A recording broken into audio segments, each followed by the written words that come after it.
She went on vacation to Hawaii and ran into her first love in front of the hotel. He was poor back then, but now he's a billionaire with 4 kids and a beautiful wife. What he said next changed everything. A 32-year-old marketing director walks out of her hotel in Maui on the first morning of her long-overdue solo vacation, ready to finally relax after a brutal year of work and a devastating breakup, when she literally collides with someone coming around the corner. Coffee spills, bags drop, and Elena Martinez looks up to apologize, then freezes completely because the man standing in front of her, looking equally stunned, is Daniel Chen, her first love, her high school sweetheart. The boy she dated from sophomore year until college pulled them apart, the one who broke her heart when he said he couldn't do long distance, the one she spent years trying to forget and never quite managed to. Except Daniel isn't the struggling college student she remembers. He's wearing an expensive watch, designer clothes, and behind him stands a stunning woman with 4 children who are clearly his, including a teenager who looks exactly like Daniel did at that age. Elena? Daniel's voice is the same, that low timbre that used to make her heart race. What are you doing here? Vacation, Elena manages, acutely aware of the beautiful woman and children watching this interaction with confusion. We live here, in Honolulu. He gestures vaguely at the hotel. Meeting our family for breakfast. The beautiful woman steps forward, extending her hand with a smile that doesn't quite reach her eyes. I'm Sophia, Daniel's wife, and these are our children, Marcus, Lily, James, and Sophie. Elena shakes Sophia's hand, trying not to notice that Sophia has the same dark hair Elena has, the same height, the same body type, almost like she could be Elena's sister. Elena Martinez, it's nice to meet you all. The moment is awkward, painful, and Elena is about to make her excuses and flee when Daniel says, Wait, Elena, could we talk? Later, maybe tonight. There's this restaurant on the beach, quiet. We could catch up properly, if you want. Elena knows this is a terrible idea, knows that talking to her first love while his wife and children watch is asking for heartbreak. But something in Daniel's eyes, desperation, regret, hope, makes her hear herself say, Okay, tonight. Text me the details. She still has his number, she realizes, saved in her phone. All these years under Danny, even though she should have deleted it a decade ago. This story has a reunion that neither of them planned but both of them needed. A billionaire tech entrepreneur who built his empire but never forgot his first love. A wife who realizes she's been living in another woman's shadow for 15 years. The conversation on the beach where Daniel admits, I married Sophia because she reminded me of you. The same laugh, the same way she tucked her hair behind her ear. The same passion for art. I know how terrible that sounds. I know what I did to her. But Elena, I never forgot you. Not for one single day. Elena's horror and confusion because how do you respond to someone saying they married a substitute for you? The moment when Sophia confronts Elena at her hotel and says, I know what he told you. I've always known. But here's what he didn't tell you. He's a good father, and I love him, and I won't let you destroy our family. The meeting with Daniel's 4 children who are surprisingly understanding when their father explains that sometimes adults make complicated choices and sometimes those choices need to be corrected, and the impossible decision Elena has to make about whether loving someone means accepting their past mistakes or whether some things are too broken to fix. What happens when your first love comes back into your life, but he's bringing 15 years of complicated history with him? Subscribe now and hit that notification bell, because YouTube only shows the ending of this story to our most engaged viewers. If you're not subscribed, you might miss how this impossible love triangle resolves.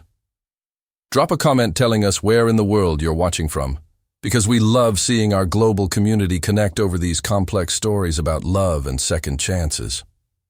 Don't miss what happens when a chance meeting in paradise forces three people to confront the truth about love, sacrifice, and whether you can ever really go back. Elena Martinez had not wanted to come to Hawaii. Her best friend Jenna had booked the trip 6 months ago, insisting that Elena needed to get out of her head and remember what fun feels like after the disaster that was her relationship with Marcus. 2 years together, an engagement ring, then the discovery that Marcus had been cheating with his personal trainer for 8 months. The breakup had been ugly, public, and had left Elena feeling like she'd wasted her early 30s on someone who didn't deserve her. So Jenna had booked them a week in Maui, non-refundable, and told Elena she was going whether she liked it or not. Then Jenna's mother had a medical emergency 2 days before the trip, and Jenna had to cancel. She'd insisted Elena go anyway. The room is paid for, and you need this, Elena. Please, go alone. Relax. Remember who you are when you're not drowning in work and terrible men. So here Elena was, checking into a beautiful resort in Wailea at 8 a.m. after a red-eye flight from Los Angeles, exhausted and heartbroken, and wondering why she'd agreed to a solo vacation when she was clearly terrible at being alone with her thoughts. She'd slept until 7 a.m. the next morning, the first time she'd slept past 6 in years, then showered, put on a sundress, and decided to get coffee from the hotel cafe before heading to the beach. She was walking out of the hotel, fumbling with her phone and sunglasses and the book she'd optimistically brought, when she collided with someone coming around the corner. Coffee spilled, thankfully not on her, but on the ground. Her book fell. Her sunglasses went flying. "Oh my God, I'm so sorry," Elena started, bending down to grab her things. "No, that was completely my fault. I wasn't looking." The male voice stopped abruptly. Elena looked up. Time stopped. Daniel Chen stood there, frozen, staring at her like he'd seen a ghost. He looked the same but different. Still had that thick black hair, though now it was styled expensively instead of falling in his eyes like it had in high school. Still had those dark eyes that had always been able to see right through her. But he was taller somehow, or maybe just held himself differently. Confident, successful. He wore clothes that screamed money, a simple white button-down that probably cost more than Elena's dress, dark jeans that fit perfectly, a watch on his wrist that she recognized as a Patek Philippe because Marcus had wanted one. Behind him stood a woman, stunning, in her early 30s, with dark hair pulled back in a ponytail, wearing a sundress similar to Elena's, and 4 children, ranging from a teenager to what looked like a 7 or 8-year-old. "Elena?" Daniel's voice cracked slightly on her name. What are you doing here?" "I could ask you the same thing." Elena's heart was hammering. This couldn't be happening. She'd spent 14 years getting over Daniel Chen, and now here he was, looking at her like she was the only person in the world, which was absurd because his wife and children were literally standing right there. The woman, his wife clearly, stepped forward, and Elena noticed with a strange, uncomfortable feeling that they looked similar. The same dark hair, the same height, the same build, like they could be sisters. "Hi," the woman said with a smile that seemed forced. "I'm Sophia, Daniel's wife, and these are our children, Marcus, Lily, James, and Sophie." Marcus. Elena's ex-fiancé had been named Marcus too. The universe was clearly laughing at her. "Elena Martinez," Elena managed, shaking Sophia's hand. "It's nice to meet you all." The teenage boy, Marcus, was looking between his father and Elena with sharp, intelligent eyes. "How do you two know each other?" "We went to high school together," Daniel said quickly. Too quickly. "Old friends." "We dated," Elena corrected, because she wasn't going to let him rewrite history to make this less awkward. "In high school, a long time ago." "Oh."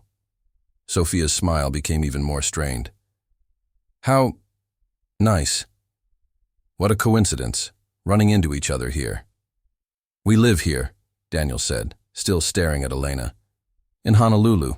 We're meeting family for breakfast at the hotel restaurant. What about you? Are you here alone or? Alone. Solo vacation. My friend was supposed to come, but there was a family emergency. Elena clutched her book like a shield. I should let you get to your breakfast. Wait. Daniel's hand reached out like, he wanted to touch her, then dropped. Elena, could we talk later? There's this restaurant, Mama's Fish House, about 20 minutes from here. Quiet, on the beach. We could catch up properly, if you want. This was a terrible idea. The absolute worst idea. His wife and 4 children were standing right there, and Daniel was asking Elena to meet him for what sounded suspiciously like a date. But something in Daniel's eyes, something desperate and sad and hopeful, made Elena hear herself say, "Okay, tonight? Around 7? Perfect. I'll text you the address. You don't have my number anymore." I do. I never deleted it. The admission hung in the air, heavy with meaning. Sophia's expression went very carefully neutral. The teenage son, Marcus, looked between them with obvious understanding. Right, Elena said faintly. Okay, tonight then. She fled to her room and spent the next hour staring at the ocean from her balcony, trying to process what had just happened. Daniel Chen. Her first love. The boy who'd held her hand through junior and senior year, who'd taken her to prom, who'd been her first kiss, her first everything, who'd said he loved her more than anything in the world, then broken up with her 3 months into college because long distance is too hard, and we're going to different schools, and it's better to end it now before we hurt each other more. Elena had been devastated. She'd spent her entire freshman year crying over Daniel, failing her classes, barely eating. She'd eventually pulled herself together, graduated, built a successful career in marketing, dated other men, gotten engaged to Marcus, a relationship that had clearly been doomed from the start. She could see that now. But she'd never quite gotten over Daniel, never quite stopped comparing every man she dated to him, never quite stopped wondering what if. And now here he was, married with 4 kids, living in Hawaii, clearly successful. That watch, those clothes, the way he carried himself. And he still had her number. He'd never deleted it. At 6:30 p.m., Elena changed clothes 4 times before settling on a simple blue dress. She left her hair down the way she used to wear it in high school, applied minimal makeup. Then she stood in front of the mirror and said out loud, "You are doing this for closure, that's all. You're going to have a nice dinner, catch up on 14 years, say goodbye properly this time, and move on with your life. That's it." The restaurant, so, was exactly as Daniel had described. Quiet, on the beach, with tables lit by tiki torches and the sound of waves providing background music. Daniel was already there, sitting at a corner table, wearing dark slacks and a white shirt with the sleeves rolled up. He stood when he saw her, and for a moment, they just looked at each other. "You look beautiful," Daniel said quietly. "You always did." "You look successful," Elena replied, sitting down. "What happened? Last I heard, you were studying computer science at Berkeley." "I was. I graduated, worked at a startup for 2 years, then started my own company with a friend from school, cloud-based data management platform. We got acquired 3 years ago for," he paused, "a lot of money. I'm technically retired now, but I consult and invest." "So you're a billionaire?" "Technically, yes. It's strange saying it out loud." Daniel poured her wine from the bottle he'd already ordered. A Pinot Noir, her favorite. He remembered. "What about you?" "Jenna told me you're in marketing, that you got engaged recently." "Jenna told you? You talked to Jenna?" Elena's head was spinning. "We're Facebook friends. She posts about you sometimes. I like to know you're okay, that you're happy." Daniel looked down at his wine. "Though I saw the post 3 months ago about your breakup. I'm sorry that happened." "How did you—" Elena stopped. "You follow my social media?" "Not in a creepy way. Elena, I never forgot you." Not for one day in 14 years. The admission landed between them like a bomb. Daniel, you're married. You have 4 children. You can't say things like that. I know how this sounds, but I need you to understand something. I need to tell you the truth. Daniel took a deep breath. When I met Sophia 8 years ago, I was working 80-hour weeks, completely buried in my company, barely sleeping or eating. My business partner dragged me to an art gallery opening in San Francisco to force me to take a break. And I saw this woman across the room and she... He stopped. She reminded me of you. Everything about her. The way she laughed. The way she tucked her hair behind her ear when she was nervous. Her passion for art. Even physically, you look alike. I know you noticed that this morning. Everyone notices. Eleanor felt sick. You married someone because she looked like me? I married her because I was lonely, and she was there, and I convinced myself that if I couldn't have you, someone similar would be enough. I know how terrible that sounds. I know what I did to her. Daniel's voice was raw with regret. Sophia is a good person, a wonderful mother. She didn't deserve to be someone's consolation prize, but that's what she was, and I think she's always known. Daniel, we have a good life. The kids are happy.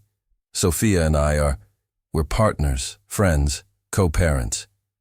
But Eleanor, we're not in love, not really. Not the way He stopped, looked away. Not the way I was in love with you. Elena stood up, her chair scraping loudly against the deck. I can't hear this.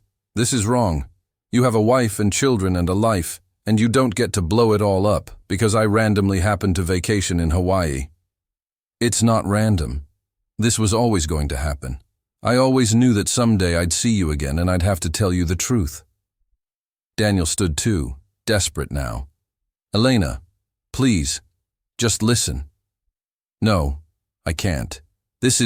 You're asking me to be complicit in destroying your family, in hurting your wife, your children. I won't do that. I'm not asking you to do anything. I'm just telling you how I feel, how I've always felt. Daniel stepped closer. When I broke up with you freshman year, it was the biggest mistake of my life. I've known that for 14 years. I was young and stupid and scared of long distance, but, Elena, I never stopped loving you. Never. And I can't keep pretending I did. Elena felt tears on her cheeks. You should have told me this 14 years ago. Before you got married. Before you had children. Not now, when it's too late. Is it too late?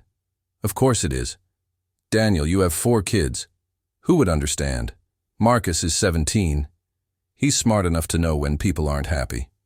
Lily is 15. Same thing. The younger ones would adjust. Kids are resilient. And Sophia? What about her? Daniel's silence was answer enough. Elena grabbed her purse. I'm leaving. Don't text me. Don't call me. Just be a good father to those kids and a decent husband to your wife. That's what you owe them. She was halfway to the parking lot when she heard footsteps behind her. But it wasn't Daniel. It was Sophia. We need to talk, Sophia said. Her face was calm, but her eyes were hard. Please, just 5 minutes. They sat on a bench overlooking the beach. Sophia was quiet for a long moment, then said, I know what he told you, about marrying me because I reminded him of you. Sophia, I'm so sorry. Don't. I've known since our wedding day.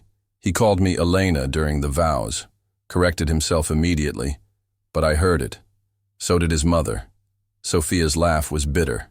I told myself it didn't matter, that he'd grow to love me, that I'd be enough. And were you? No, but I have 4 beautiful children and a comfortable life, and a husband who's a good father even if he's not a good husband. That's more than a lot of women have. That's not enough. Maybe not. But it's what I chose. Sophia turned to look at Elena. Here's what Daniel didn't tell you tonight. 2 years ago, he hired a private investigator to find you. Wanted to know if you were happy, if you were married, if there was a chance. The investigator found your engagement announcement to Marcus. Daniel was devastated. He threw himself into work, stopped coming home for dinner, started sleeping in the guest room. That's when I realized he was never going to love me the way he loved you. I was always going to be second place. I didn't know any of this. Of course you didn't, because Daniel didn't want you to know. He wanted you to be happy, even if it killed him. Sophia paused. But now you're single. Now you're here. And Daniel sees a second chance. And Elena, I need to know. Do you love him? After all these years, do you still love him? Elena thought about the question. About 14 years of comparing every man to Daniel. About relationships that never quite worked because no one was him. About seeing him this morning and feeling her heart stop. Yes, she whispered. I think I do. I think I always have. Then you need to decide. Are you brave enough to try? Because loving Daniel means accepting his baggage. 4 kids who come first always. An ex-wife who'll be in his life forever because of those kids. Family dinners and school events and coordinating schedules. It means being second place to his children, the way I've been second place to you. It's not a fairy tale. It's messy and complicated and hard. Can you handle that? I don't know. Figure it out. Because if you're going to break up my marriage, you better be damn sure you're going to stick around. I won't let you destroy my family just to disappear when things get difficult. Sophia stood. Daniel loves you. I've made peace with that. But you need to decide if you love him enough to make this work. If you do, I'll step aside.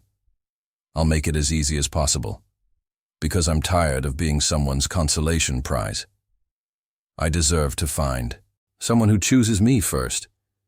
And Daniel deserves to be with the woman he's loved for 15 years. But only if she's going to stay. Sophia walked away, leaving Elena sitting on the bench, staring at the ocean.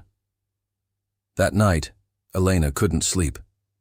She kept thinking about Daniel's face, about Sophia's words, about 4 children whose lives would change forever, about whether love was enough to justify blowing up an entire family. At 2 a.m., someone knocked on her hotel room door. Elena looked through the peephole to see Daniel's son, Marcus, standing there alone. She opened the door. Marcus, what are you doing here?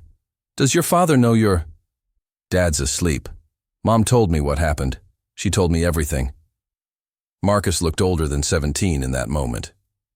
Can we talk? They sat on Elena's balcony. Marcus was quiet for a long time, then said, My parents aren't in love. They're nice to each other. They work together well on the parent stuff, but they're not in love. I'm 17. I know what that looks like. My friends' parents who are actually in love, they look at each other differently, touch each other, laugh together. My parents don't do any of that. Marcus, this isn't your burden. But it is. Because if they stay together, they're both going to be miserable for the next 20 years. And we'll all know it. We'll all feel the tension. It'll mess us up way more than a divorce would.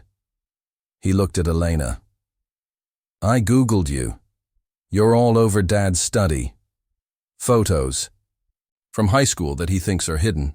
Your college graduation announcement that he saved. Even now, he has Google alerts set for your name. He's obsessed. That's not healthy. No kidding. But here's the thing. Dad's obsessed because he loved you and lost you and never got over it. Mom's miserable because she knows she's a substitute. And you, my mom says you still love him too. So why are 3 people miserable when they could all be happy? Because you and your siblings will be fine. Lily already said she thinks you and Dad should date. James and Sophie are young enough that they'll adjust. And me? I just want my dad to be happy for once. To actually smile instead of just going through the motions. If you make him happy, then I'm okay with it.